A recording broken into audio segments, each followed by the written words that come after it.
নমস্কার বন্ধুরা, আজ বানিয়ে নেব একটু অন্যরকমভাবে মুচমুচে চিকেন পকোড়া রেসিপি। খেতে দারুণ লাগে আর বানানোটাও অনেক সহজ। চলুন তাহলে আজকের রেসিপিটি আপনারা দেখতে থাকুন। এখানে বনলেস চিকেন নিয়েছি। বনলেস চিকেনগুলোকে ছোট ছোট করে কেটে নিয়েছি। আপনারা কিমাও করে নিতে পারেন। এবার এর মধ্যে দিয়ে দেবো এখানে কয়েকটা সবজি আমি কেটে নিয়েছি। সবজির মধ্যে নিয়েছি ধনেপাতা কুচি, বাঁধাকপি কুচি, ক্যাপসিকাম কুচি, গাজর কুচি, টমেটো কুচি আর পেঁয়াজ কুচি আর কাঁচা লঙ্কা কুচি। এবার সব সবজিগুলো ওই বোলের মধ্যে নিয়ে নিচ্ছি। আপনারা পছন্দ মতো সবজি ব্যবহার করতে পারেন।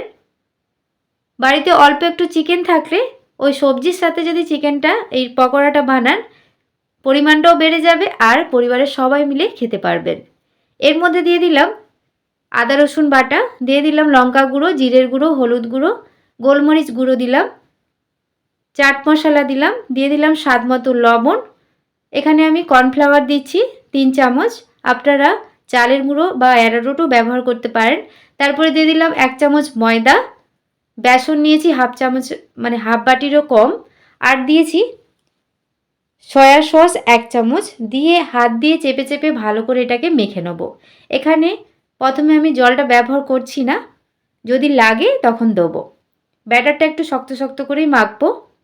আমার চ্যানেলে আপনি যদি নতুন হয়ে থাকেন প্লিজ আমার চ্যানেলটি সাবস্ক্রাইব করবেন আর পাশে থাকা বেল আইকনটা পুশ করে দেবেন আমার নতুন ভিডিও পাওয়ার জন্যে। ফেসবুক পেজ থেকে যদি দেখে থাকেন প্লিজ আমার ফেসবুক পেজটা ফলো করে দেবেন।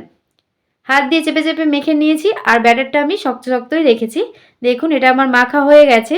এবার এটাকে চাপা দিয়ে 30 মিনিট রেস্টে রেখে দেবো। গ্যাসের মধ্যে কড়াই বসিয়েছি, দিয়েছি তেল।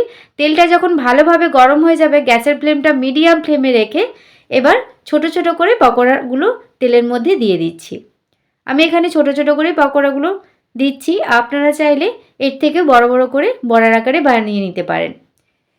এবার উল্টে পাল্টে মিডিয়াম আঁচে নাড়াচাড়া করে ভাজা করে নেব আর একটু লাল লাল করে ভাজবো। দেখুন এখানে পকোড়াগুলো ভাজা হয়ে গেছে, তুলে নেব। এরকম একটু লাল লাল করে ভাজলে পকোড়াগুলো খেতে ভালো লাগবে আর বেশ মুচমুচে হয়। সবগুলো তুলে নেব। দেখুন কত সুন্দর লাগছে। সবগুলো তুলে নিচ্ছি আর বাদ বাকি আমি চিকেন পকোড়াগুলো ভেজে নেব। একইভাবে মিডিয়াম আঁচে তেলের মধ্যে ছোট ছোট বড়ার আকারে দিয়ে দিচ্ছি। আবারও একইভাবে মিডিয়াম আঁচে উল্টে পাল্টে লাল লাল করে ভেজে নিচ্ছি। রেসিপিটি ভালো লাগলে প্লিজ একটি লাইক কমেন্ট শেয়ার করে দেবেন। এই পকোড়াগুলো ভাজা হয়ে গেছে, তুলে নিচ্ছি। সবগুলো তুলে নেওয়ার পর একটা প্লেটের মধ্যে নিয়ে নিয়েছি। দেখুন কত সুন্দর লাগছে। তৈরি হয়ে গেল একটু অন্যরকমভাবে চিকেন পকোড়া।